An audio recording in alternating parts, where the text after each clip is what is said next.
न त्वं विप्रादिको वर्णो नाश्रमी नाक्षगोचरः असंगो असि निराकारो विश्वसाक्षी सुखी भव। अर्थात न तो आप ब्राह्मण आदि हो, न ही आप किसी वर्णाश्रम से हो, न ही आप चक्षु आदि इंद्रियों के विषय हो। आप ही हो जिससे समस्त आकार बने हैं। आप इन सब में असंग हो और विश्व साक्षी हो, तीनों कालों के आप साक्षी हो। ऐसा मानकर सुख को प्राप्त करो। अष्टावक्र गीता के इस 5वें श्लोक के साथ मैं नित्यानंद आप सबका अपने YouTube चैनल सेक्रेड शिफ्ट पर बहुत बहुत स्वागत करता हूँ।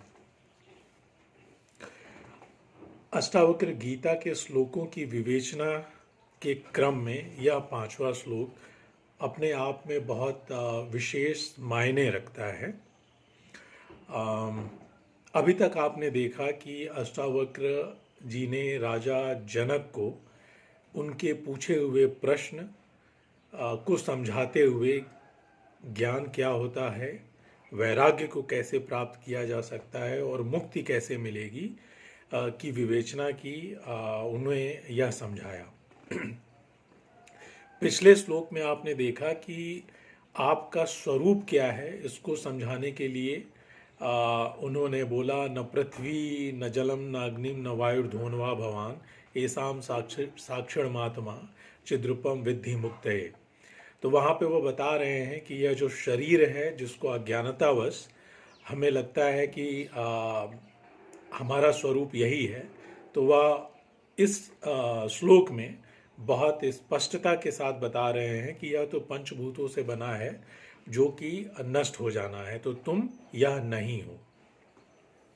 आगे वह बताते हैं कि किस तरीके से तुम्हें मुक्ति मिलेगी, जहाँ पर वह यह कह रहे हैं कि यदि त्वम देहम पृथक कृत्य, यदि स्वयं को तुम इस शरीर से पृथक समझकर, यदि त्वम देहम पृथक कृत्य चित्त विश्राम तिष्ठसि अधुनैव सुखी च शान्तः बंधन मुक्तो भविष्यसि।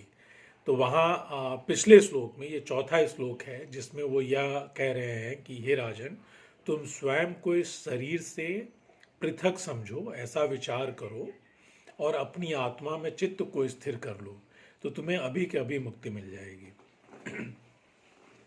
इसी श्रृंखला में यह 5वां श्लोक है जहाँ पर आप देखेंगे कि कैसे समाज में या संसार में रहते हुए हमें यह भ्रम हो जाता है कि मैं शरीर हूँ, और इसी चीज़ को वो स्पष्टता के साथ इस श्लोक में समझा रहे हैं। तो वह कहते हैं कि समाज में कर्म के आधार पर आप ब्राह्मण, क्षत्रिय, वैश्य और शूद्र जैसे वर्गों में बट जाते हो, माने जाते हो, पर यह शरीर का धर्म है, यह शरीर इन वर्गों में बट रहा है, आप नहीं, तो आप यह नहीं हो। फिर वह कहते हैं कि यह शरीर है जो जन्म से मृत्यु तक 4 आश्रमों में बटा है, जहाँ ब्रह्मचर्य है, गृहस्थ है, वानप्रस्थ है और सन्यास है। तो यह चारों जो आश्रम बने हैं यह इस शरीर के बने हुए हैं, आपके लिए नहीं। फिर वह आगे कहते हैं कि जो हमारी शरीर की इंद्रियां हैं, नेत्र हैं और बाकी इंद्रियां हैं, यह शरीर के विषय हैं। इन शरीर के विषयों, यह शरीर अपने कर्मों को करने के लिए इन विषयों में व्याप्त है, आप इन विषयों से परे हो। फिर वह आगे एक बहुत विशेष बात कहते हैं कि आप निराकार हो।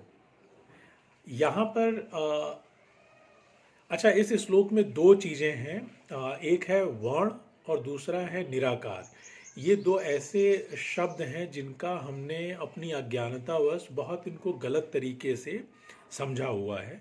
तो मैं एक अलग से इस विषय को, इस पे विवेचना करूँगा और समझाने का प्रयास करूँगा कि हमारे वेद, उपनिषद और शास्त्र या जो भी हमारे ग्रंथ हैं, आदि ग्रंथ हैं, उन ग्रंथों में न तो जातियों का कोई जिक्र आता है, और जो हम अक्सर ऐसा मान बैठे हैं और अज्ञानतावश इस तरीके के संदेह आते हैं कि हमारे वेद उपनिषद या हमारी सनातनी व्यवस्था में जाति प्रथा थी, या जातियों में हम अनेकों जातियों में बटे हुए थे। तो यह एक भ्रम है, इसको मैं अलग से इस पे चर्चा करूंगा। और ठीक उसी तरीके से निराकार, निराकार को हमने यह मान बैठा है जिसका कोई आकार न हो, परंतु ऐसा नहीं है।